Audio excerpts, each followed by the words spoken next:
Hello and welcome to the first of our MTG vlog posts. My name is Darren, I am the creative director for The Tempest, which is playing Guernsey next week. And I'd just like to take a little bit of time today to talk about the artistic vision behind staging this fantastic Shakespearean production. The first interesting point I'd like to kind of discuss is the idea that this was Shakespeare's swan song, his final piece of work before he hung up his pen and retired.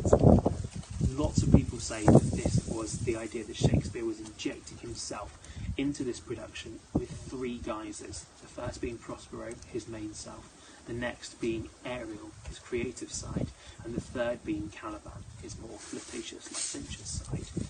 Now, the way we've chosen to stage this, obviously having Prospero as our main figurehead, but also then having these kind of two shoulder angels, these two decision-making points.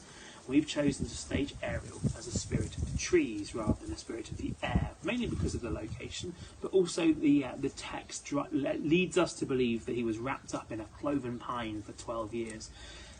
So we've taken that and kind of expanded on it. And the other spirits are then also dryads and extensions of Ariel himself, and the way the magic works between the five of them, piecing together all the dark magic that happens within the production, which you will see next week.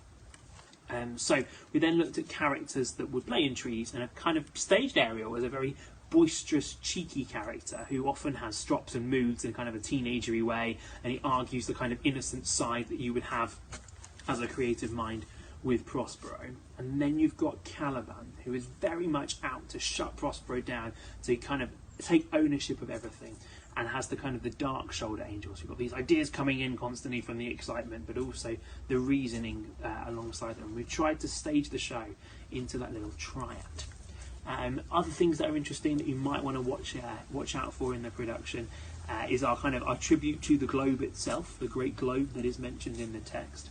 And we've created a second level. Now, in the globe, Shakespeare wanted a second level so that he could allow characters to look in on the scenes, he could allow magic to happen, he could allow characters to monologue from afar or in a different location, and allow for really quick transitions between scenes. We have done exactly the same. We've kind of imagined this tale as a storybook. Every page turns over, and every scene, the next scene just gracefully comes in without any need for kind of a blackout or a scene change to happen. And by having the second level, it allows things to happen at the top as well as things to happen at the bottom, and therefore the smooth transition between kind of just a simple swap of view rather than having to change sets lots of times. So we've utilised that original concept in a slightly more modern way by having a second level at the top of a tree, and the middle level at a mid-tree, and then the ground below, which is the ground that of the island where you will be washed up, no doubt, in a few days' time. The final thing that I'd like to talk about today is the language within the production. Shakespeare wrote in what's called iambic pentameter, which is 10 syllables to a line, da da da da da da da, which can make listening to it as a modern ear quite a tricky thing.